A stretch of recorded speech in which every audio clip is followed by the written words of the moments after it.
السلام عليكم ورحمة الله وبركاته. الصلاة والسلام عليك يا رسول الله، الصلاة والسلام عليك يا حبيب الله، الصلاة والسلام عليك يا شافع المذنبين، الصلاة والسلام عليك يا رحمة للعالمين، الصلاة والسلام عليك يا أولياء الله، الصلاة والسلام عليك يا دار الرشد الكريم، الصلاة والسلام عليك يا فرزان غلام مصطفى نقشبندي. الحمد لله وحده لا شريك له ولا ند له، والصلاة والسلام على من كان نبيا بعده. الحمد لله أحمده حمدا وبعد حمدي وعلى آله وصحبه وأهل بيته أجمعين. أما بعد فقد قال الله تعالى: إن الله وملائكته يصلون على النبي يا أيها الذين آمنوا صلوا عليه وسلموا تسليما. يا اللهم صل على سيدنا مولانا وعلى آل سيدنا مولانا محمد. محبت هذا اللهم صل على سيدنا مولانا محمد وعلى آل سيدنا مولانا محمد. কোথায় আবু বকর, কোথায় উমর, কোথায় উসমান, মাওলা আলী, আজাদ নদের বিরহে সোনার ইসলাম মদিনার দিকে যাই গো চলি। আল্লাহুম্মা সাল্লি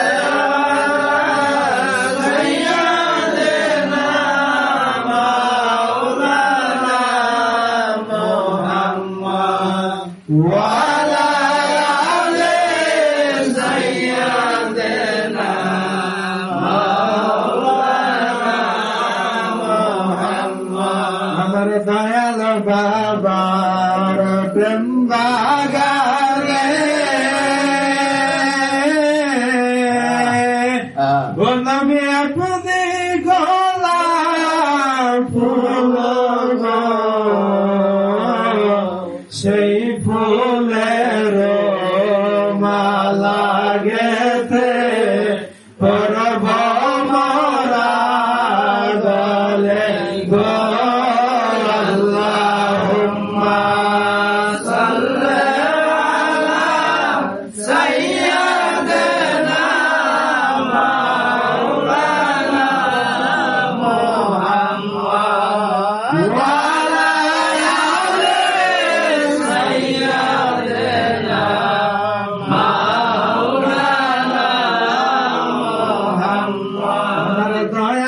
বাবার ভালোবাসায়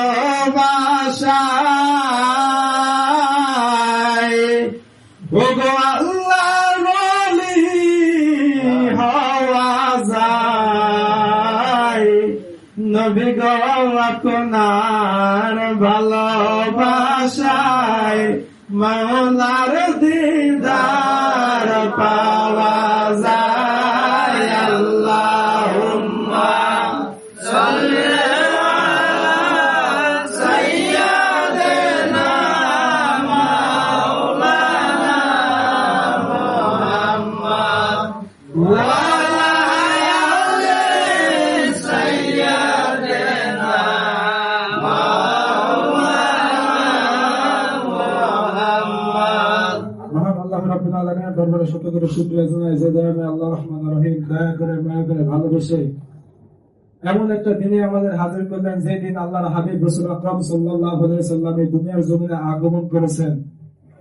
ওই দিন যেদিন আল্লাহর হাবিব চাইলে আরশ থাকতে পারত, আল্লাহর হাবিব চাইলে জান্নাতে একদম উঁচু মাকামে থাকতে পারত, কিন্তু আল্লাহর হাবিব উম্মতের জন্য, আমাদের জন্য, গুনাহগার উম্মতকে নাজাত দেওয়ার জন্য আসমানানা থেকে দুনিয়ার জমিনে আগমন করেছেন। এবং এই মহামান্যতা এই দিনে আমরা অন্য কোথাও ঘোরাঘুরি না করে আমার দয়ালু শিক্ষা মোতাবেক এখানে বসার তৌফিক দান করেছেন। এই জন্য ওই দয়াময় আল্লাহ রহমানের রহিমের শানে সকলে মহব্বতে বলে আলহামদুলিল্লাহ। অতঃপর শুকরিয়া আদায় করি আল্লাহর হাবিব রাসূল আকরাম সাল্লাল্লাহু আলাইহি ওয়াসাল্লামের নূরানী কদম মোবারকে বিনা চাওয়ায় বিনা দরখাস্তে যে আল্লাহ রাব্বুল আলামিন যে নবীর উম্মত আমাদের দান করলেন, যে নবীর উম্মত হওয়ার জন্য সমস্ত আম্বিয়া কেরাম আল্লাহর দরবারে আরজি করেছেন। মুসা নবী আল্লাহর কাছে একাধিকবার বলেছে, আল্লাহ আমার সেই নবী না বানাইয়া আখেরি নবীর উম্মত বানাই দিতা। মুসা নবী 70,000 নবীদের সর্দার হলো মুসা নবী। সে মুসা নবী এত শান মান পাওয়ার উপরে, যার উপরে প্রথম আসমানী কিতাব তাওরাত নাযিল হয়, তারপরে সে মুসা নবী আল্লাহর কাছে বলতেছেন, আল্লাহ আমার যদি তাওরাত কিতাব না দিয়া, এত সম্মান না দিয়া আখের নবীর উম্মত বানাইতে আমার জীবন ধন্য হতো। ওই নবীর উম্মত মুসা নবী আল্লাহ কাছে দোয়া করতে, কিন্তু আল্লাহ করে নাই, কোন নবীকে করে নাই। সর্বশেষ ঈসা নবীর দোয়া আল্লাহ কবুল করছে, কারণ ঈসা নবীর কোন বাবা ছিল না। ওনাকে ডাইরেক্ট রুহু দ্বারা, জিব্রাইলের রূহ দ্বারা ডাইরেক্ট রুহু তিনার আম্মার গর্ভে দিছে, যার ফলে তিনি সৃষ্টি হয়েছে। এই কারণে হযরত ঈসা আলাইহিস সালামকে আল্লাহ বেশি ভালোবেসে বলছে, আচ্ছা ঠিক আছে, সমস্ত নবীদের দোয়া কবুল করে, কারো দোয়া ফিরাই দেয় না, কিন্তু একটা দোয়া ফিরাই দিচ্ছি, সেটা হলো আমার নবীর উম্মতের হওয়া। এই আরজি কোন নবীকে আমি দেই নাই। নবীরা যা চাবে সব আমি আল্লাহ দিব, কিন্তু একটা জিনিস দিয়ে নাই, যাও সমস্ত আম্বিয়ার দোয়া তোমাকে কবুল করলাম, তোমাকে আখেরি নবীর উম্মত বানাই দিলাম। তাহলে ওই নবীর উম্মত বিনা চাওয়া বিনা দরখাস্তে আমাদেরকে করলেন, এজন্য খুশি না বেজার? ওই হাবিবের দরবারে সকলে শুকরিয়া দেয় বলে সাল্লাল্লাহু আলাইহি ওয়াসাল্লাম। অতঃপর শতকোটি কদম মুছে আরজ করি আমার দয়াল পীর দস্তগীর আকিরুদ্দামান শ্রেষ্ঠ মুজাদ্দিদ গাউসুল আজম দয়াল বাশারাত পরিসরমানা হুজুরকে পবিত্র কদম মোবারকে। অতঃপর অগণিত কদম মুছে আরজ করি আমার দয়াল বাবা কুদরত টুকরা জাকিরদের আপন পীরের পরে যে সব থেকে বেশি মহব্বত করছেন, পীর জালা গোলাম মোস্তফা নকশবন্দি মুজাদ্দিদ রাহমাতুল্লাহ আলাইহি পবিত্র কদম মোবারকে অসংখ্য কদম মুছে আরজ করে বর্তমান গদিশীল হুজুরকে বজায় এবং আম্মা হুজুরের কদমে অসংখ্য কদম মুছে আরজ করে আজকে কিছু কথা বলার এবং আপনাদেরকে শোনার তৌফিক দান করে বলে আমিন। প্রান্তীয় জাকের ভাষা বল সুবুলুল হুদা ওয়া রাশেদ সেই কিতাবের মধ্যে এখানে হাদিস শরীফ উল্লেখ করেছেন, এবং ইমাম ইবনে কাসির রাহমাতুল্লাহ আলাইহি আল বিদাইয়া ওয়া নিহাইয়া সেই কিতাবের মধ্যে স্পষ্ট উল্লেখ করেছেন, ইবলিসে তার জীবনে 4 বার কম্পন করেছে। কয়বার? 4 বার। এক নাম্বার, তাকে যখন লালতে জিনজিল করানো হলো তখন সে কান্না করেছে। 2 নাম্বার, যখন তাকে জান্নাত থেকে বিতরণ করা হলো তখন কান্না করেছেন। 3 নাম্বার, যখন আল্লাহর হাবিব দুনিয়ার জমিনে আগমন করেছেন। 4 নাম্বার, যখন সূরা ফাতিহা নাযিল হয়েছে। এই 4 বার ইবলিসে সব থেকে বেশি কান্না করেছে। কিতাবের মধ্যে উল্লেখ করেছেন, এই ঘটনার উল্লেখ করার পরে ইমাম ইবনে কাসির রাহমাতুল্লাহ আলাইহি উল্লেখ করেছেন, এই 4 বারের মধ্যে সব থেকে বেশি বার যদি কেউ কান্না করে থাকে, সব থেকে আওয়াজ করে যদি কোনো কান্না করে থাকে, সেটা হলো 12 রবিউল আউয়াল, যেদিন আল্লাহর হাবিব দুনিয়ার জমিনে আগমন করেছে। তাহলে নবীর আগমনে খুশি হয় ঈমানদার, এবং নবীর আগমনে নারাজ হয় শয়তান, ঠিক না? নবীর আগমনে খুশি হয় ঈমানদার, এবং নবীর আগমনে কষ্ট পায় হলো শয়তান। নবীর আগমনকে খুশি করে আমরা ঈদ পালন করলে অনেকে মানতে চায় না, অথচ আল্লাহ রাব্বুল আলামিন পবিত্র কোরআন কারীমের মধ্যে সূরা মাইদার বেশি না 115 নম্বর আয়াতের মধ্যে মহান আল্লাহ রাব্বুল আলামিন স্পষ্ট বলেছেন, ক্বালা ঈসা ইবনে মারইয়ামা আল্লাহুম্মা রাব্বানা আনজাল আলাইনা মাইদাতাম মিনাস সামাই তাকুনু লানা ঈদান লিআউয়ালিনা ওয়াল আখিরিন। আল্লাহর হাবিব রাসূল আকরাম সাল্লাল্লাহু আলাইহি ওয়াসাল্লামের ঈদকে যারা অস্বীকার করে, যারা মানতে চায় না, যাদের কষ্ট হয়, মহান আল্লাহ রাব্বুল আলামিন পবিত্র কোরআন কারীমের মধ্যে সূরা মাইদার 115 নম্বর আয়াত নাযিল করে মহান আল্লাহ রাব্বুল আলামিন জানাতেছেন, ঈসা নবী আল্লাহর কাছে দোয়া করতেছেন। ক্বালা ঈসা ইবনে মারইয়ামা, ঈসা নবী আল্লাহর কাছে দোয়া করতেছেন, আল্লাহুম্মা, ওগো আমাদের আল্লাহ, রব্বানা, ওগো আমাদের রব, আমাদের উপরে আসমান থেকে আমাদের জন্য মাল্লা ওয়া সালওয়ান আসমানি কিতাব নাযিল, আসমানি খাবার নাযিল করেন, জান্নাতি খাবার আমাদের উপরে নাযিল করেন, তাকুনু লানা ঈদান, যেন এই দিনটা আমাদের জন্য ঈদ হিসেবে পালন হয়। সুবহানাল্লাহ। ঈসা নবী আল্লাহর কাছে দোয়া করতেছেন, আল্লাহ আমাদের জন্য আসমানি খাবার নাযিল করো, যেন এই দিন আমাদের জন্য ঈদ হিসাবে গণ্য হয়। তাহলে আসমানি খাবার পায়া যদি ঈদ হইতে পারে, যে আসমান নাজিল হয়েছে নবীর কারণে, সেই নবীকে পায়া ঈদ হতে পারে কি পারে না? আসমান সৃষ্টি হয়েছে নবীর কারণে। আমরা জান্নাত আছে কেউ দেখছি? দেখি নাই। মানলে ইমানদার, না মানলে বেঈমান। জান্নাত আছে আমরা দেখি নাই, কিন্তু মানি কেন? নবীর কারণে। আরশ আছে আমরা দেখি নাই, মানি কেন? হাবিব বলছে।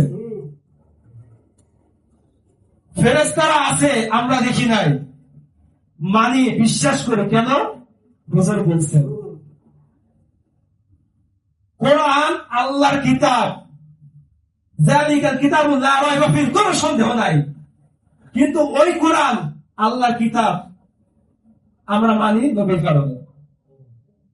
সমস্ত আম্বিয়া কেরাম কিতাব আনছে, মুসা নবীকে ডাকছে তুর পাহাড়ে, কিন্তু কোরআন বলে আমি তুর পাহাড়ে যাই নাই, নবী মক্কায় আমি মক্কায়, নবী মদিনায় আমি মদিনায়, নবী হিজরত করছে আমি কোরআন হিজরত করছি, নবী বাজারে আমিও বাজারে, নবী যুদ্ধের ময়দানে আমি কোরআনও যুদ্ধের ময়দানে, নবী নামাজের মধ্যে আমি কোরআনও নামাজের মধ্যে।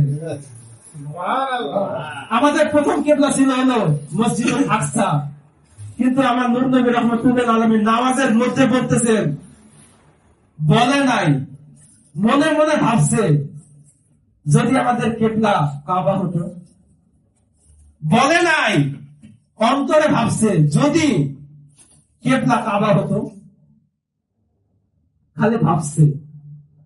আল্লাহর সাথে সাথে কোরআন নাযিল করে বলল, হুজুর আপনি ঘোরেন, আজ থেকে কিবলা হলো মক্কা, কাবা শরীফ আজ থেকে কিবলা। আল্লাহ কোরআনের মধ্যে সরাসরি কোরআনের মধ্যে ঘোষণা করেছে, হুজুর আজ থেকে কিবলা পরিবর্তন নামাজের মধ্যে। নবীকে কোথাও যাইতে হয় নাই, নবী নামাজে, কোরআনও নামাজে। আল্লাহ আছে আমরা দেখছি, কোন নবীরা দেখে নাই, কোন নবী আল্লাহকে দেখে নাই, শুধুমাত্র আমার নবী ব্যতীত।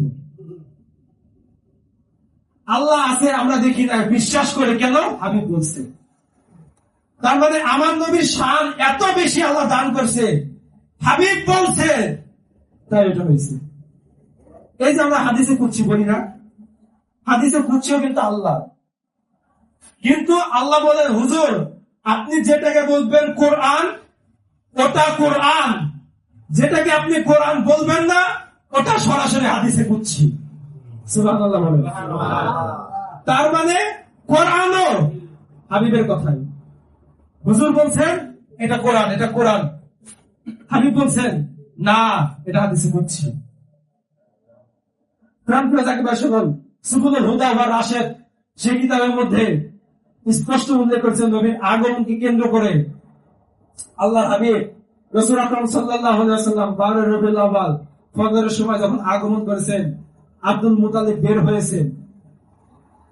বের হয়ে দেখে আল্লাহ সৃষ্টি জগৎ অনেক সুন্দর, সবকিছু মনে হচ্ছে সিজদায় পড়ে আছে, সবাই মনে হচ্ছে আল্লাহর কাছে শুকরিয়া আদায় করছে। আব্দুল মুতালিবের মনে মনে ভালো লাগলো, চলে গেল কাবার কাছে। কাবার কাছে দেখে কাবা সিজদারত হয়ে গেছে। কাবা সিজদারত। আব্দুল মুতালিবের ভয় হয়ে গেছে। চিন্তা করলেন কাবা কখনো সিজদারত হয় না, কত বড় বড় ভয়ঙ্কর আসলো, কত যুদ্ধ, কত সুনামি, কত কি আসলো, কাবা কখনো সিজদারত হয় নাই, কখনো ভাঙ্গেও নাই। কিন্তু আজকে কাবা সিজদারত হয়েছে। কেন?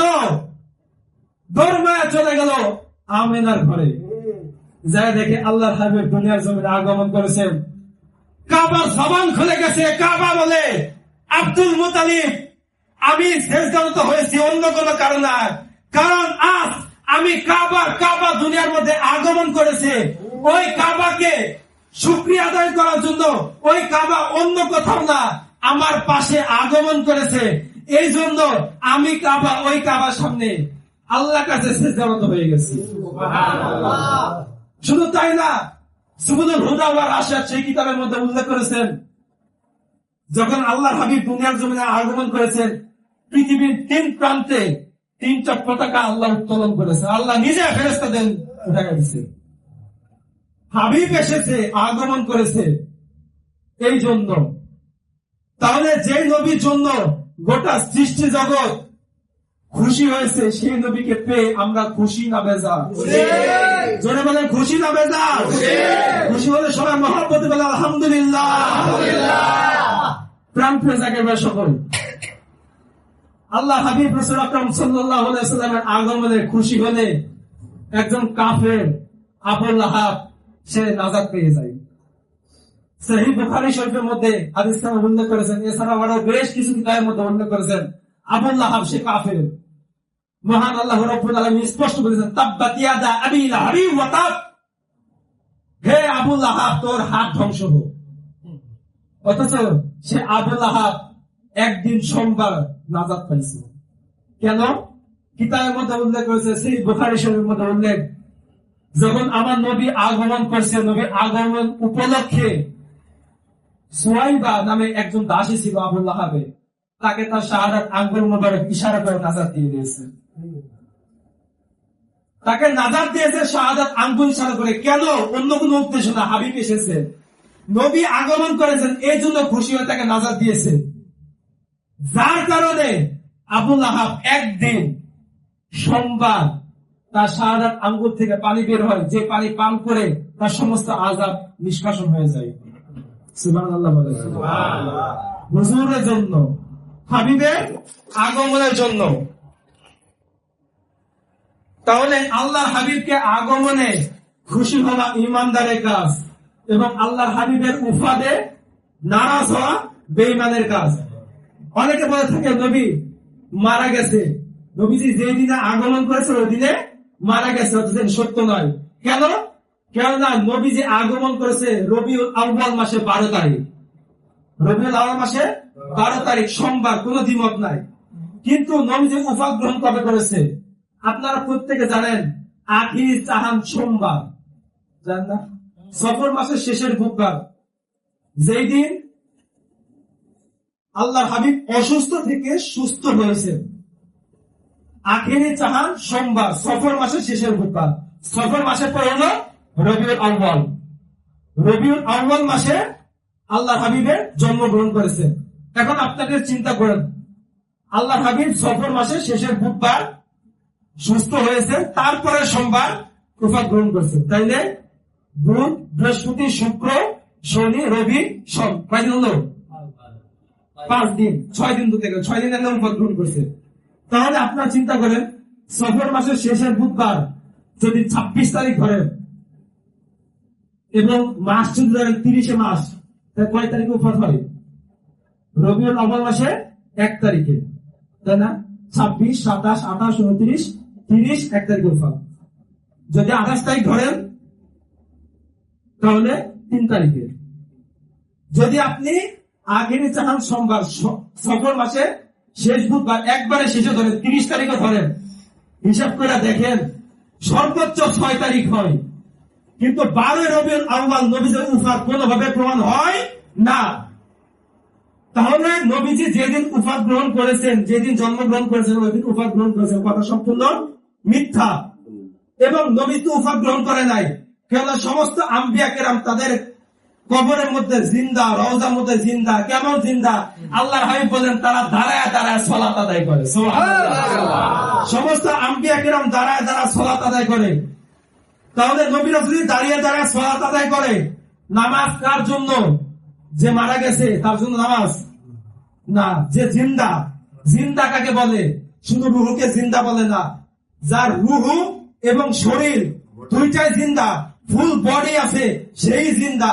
যে জিন্দা তার জন্য নামাজ। তাহলে আম্বিয়া কেরাম তাদের রওজা মোবারকের মধ্যে সশরীরে জিন্দা, শুধু জিন্দা না, তারা দাঁড়ায় দাঁড়ায় সালাত আদায় করে। আল্লাহ হাবিবের আগমনে আমরা খুশি এবং আল্লাহ দরবারে শুকরিয়া আদায় করি। আমার দয়াল বাবা সাদাতপুরি যেভাবে আমাদের শিক্ষা দিয়েছেন ওইভাবে আমরা পালন করি। একটা চিন্তা করেন, আমরা দরবার শরীফে গেছি, আমরা যদি আজ দরবার শরীফে না যেতাম, ঈদে মিলাদুন্নবী আমরা মানতে পারতাম না, অন্য মানুষের মতো দুনিয়াতে পিছিয়ে ছুটতাম। কিন্তু আমার পীরের দরবারে গেছি, আমার পীরের শিক্ষা দিছে ঈদে মিলাদুন্নবী। আমি কি বলবো, আমার কথা বলি, আমি যখন একদম ছোট কিছু বুঝতাম না, তখন আমি মাঝে মাঝে ভাবতাম যে সত্যি তো ঈদ তো দুইটা, ঈদে মিলাদুন্নবী কিভাবে ঈদ হয়। কিন্তু দরবার শরীফে যখন গেলাম, চলেছিলাম, তখন আমি দরবার শরীফে যাই দিচ্ছি ঈদে মিলাদুন্নবী। তখন আমার বাবা শিক্ষা দিচ্ছে ঈদে মিলাদুন্নবী বছরে দুইটা ঈদ না, কেন যে ঈদ পাইছে আল্লাহর হাবিবের ওসিলায়, ওই হাবিব দুনিয়ার আগমন করেছেন, সেটা সব থেকে বড় ঈদ। ঠিক না বেশি? মহান আল্লাহ রাব্বুল আলামিন আমাদের সকলকে সহিহ বুঝ দান করুন, আপন পীরের কদমে মৃত্যুর শেষ নিঃশ্বাস পর্যন্ত থাকা তৌফিক দান করুন। আমিন।